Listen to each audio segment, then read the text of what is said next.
So why are we here today? Three basic reasons. Okay, first one is to give the tutors, the prospective or the current tutors, an idea of how to set up a tutorial properly. Second way is to promote interactive learning. Okay, I think that's the best way that students actually learn. Third one is to raise the standard of teaching, initially across the School of Economics and Finance, because that's where I come from. But my aims are modest. By the time I leave this university, whenever that may be, I'm going to revolutionise the way we teach. Okay? I want this to be the template across all tutorials. Okay? So we'll start small and end up big. So they're going to perform a series of role plays today. There's 7 in total. They're not told what to say. They're given general ideas about the themes they want to promote in each role play, but they're not given specific scripts. Improvisation, that's what we love, a bit of acting here. After each role play, they leave the room. That's when I get the feedback from you guys and girls. So how should a tutor set up a classroom? Now, 1 and 2 are basically like this. Okay? My preference is groups facing each other. So what's the role of a tutor? Worst comes to worst, it's usually to give answers. Again, bad way of learning. Students simply don't learn if you stand here and give answers. Summarise the lecture if you want, but that's the role of the lecturer. You need to get them to solve practical problems. If they participate and interact with each other, you do less work, they do more work, and they learn more. Role of a student. I don't like rote learning, so you can forget the first dot point. That's a big no-no. Okay? Contribute and interact with each other. Again, the key word here over and over and over again is interaction. They learn better. They learn more efficiently. Okay?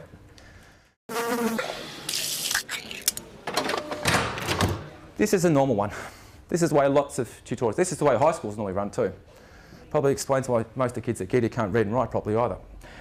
You get a teacher who stands at the front and just writes whatever, and the students just sort of sit there like that.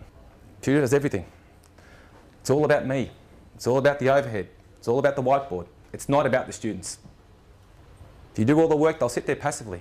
Unless you give them the incentive to work and the tools to actually make that function, they simply won't work. Monkey see, monkey do. Not to say that students are monkeys, but that's the way it will work. No feedback. Sit there, shut up, write. I know it all, I'll teach you. It's 1960 style, and it simply doesn't work. That's what happens initially. Worst case scenario, that's what happens.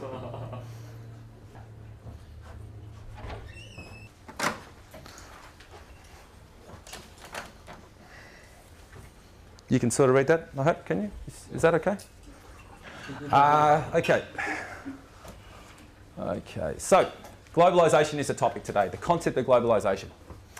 So what are the associated benefits and difficulties that globalisation has created for business organisation? And there's a typo. So, globalisation refers to a fundamental shift that is occurring in the world economy. There is a move from isolation and independence to integration and interdependence. This trend is commonly referred to as globalisation. Hand down, Jono, just right. Okay. The benefits for businesses are the opportunity to expand their revenues, drive down their costs and boost their profits. Previously closed foreign markets are now open for business. Shit, what am I doing? Producing more for less can help achieve further cost savings through the economies of scale principle. So they're the benefits. Okay, we're writing them down, everyone? Good. How bad was that? Rude to the person who asked to clarification. Rude when he put his hand up. Read badly. But got to the answers. That's the way half of tutors start. Just read stuff off a thing. They're asked questions they don't answer, purely because they don't really understand the material anyway, or they don't really want interaction from the audience. So the best way to stifle that is just to read and then be patronising or domineering when people speak up. Okay, role play 2. This is a slight variation on the first role play. The first role play is simple. You just stand there and just read. The second one is where you select the best students, okay? One of the worst things when you tutor is you walk into the room, you get prepared, you have everything ready, and only 3 or 4 students seem to know what they're doing. You've got 20 students, it's like 15 of them are absolutely blanc. They literally don't have anything. So what do? You stand there like an idiot and there's silence, or you tend to select the best students. It's a bit like when a coach knows in his or her mind there's a particular player who'll get the job done, baseball, football, soccer, whatever, you go to that player under pressure, cricket. You'll select the best students because you know they won't let you down. The problem here is that under this type of scenario, the rest don't do anything.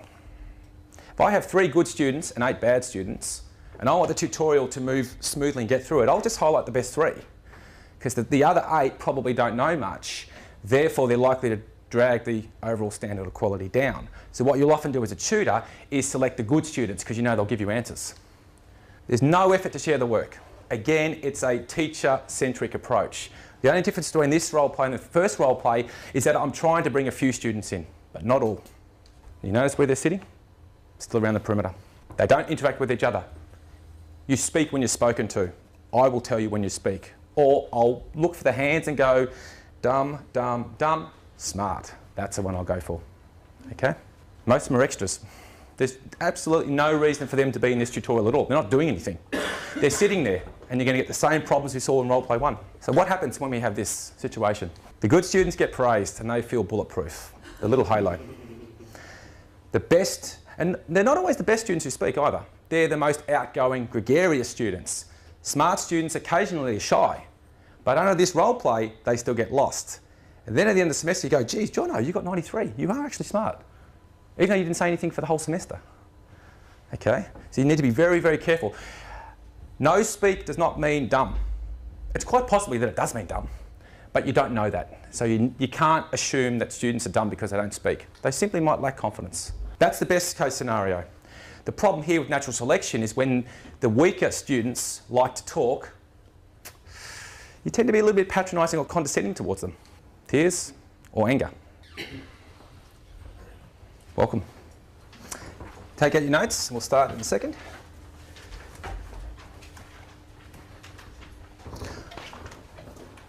Okay. Today we're going to talk about the globalisation debate. Talk to me. Tom. I think it's a good thing because it allows for the free movement of labour force and factors of production. It's okay, good start, good start. Bethel. Globalisation. Well, I'm half and half on this one actually. Mainly because it has its benefits and its costs. Okay, what are the benefits? Well, benefits is that we all can specialise, like Michelle just said, but the costs are when some people are taken advantage of by other countries. Okay, that's all right. Trevor. Huh? Good or bad thing? I think overall it's a good thing. However, I think it definitely has its disadvantages.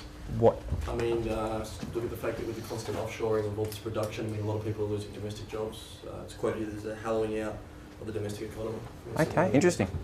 Amy? I think it's a good thing as well. More jobs and less jobs though. So it kind of balances itself out in that aspect, but more money perhaps. Not really. Sally? It's an opportunity for everyone to increase their way of living, and it's an opportunity to take advantage of what is found around the world, making sure that the people that are best at producing. Yeah, okay. Jess? I would say globalisation goes back to Smith's theory of countries can have comparative advantage, so it is a good thing. Countries specialise and that way we're able to integrate markets.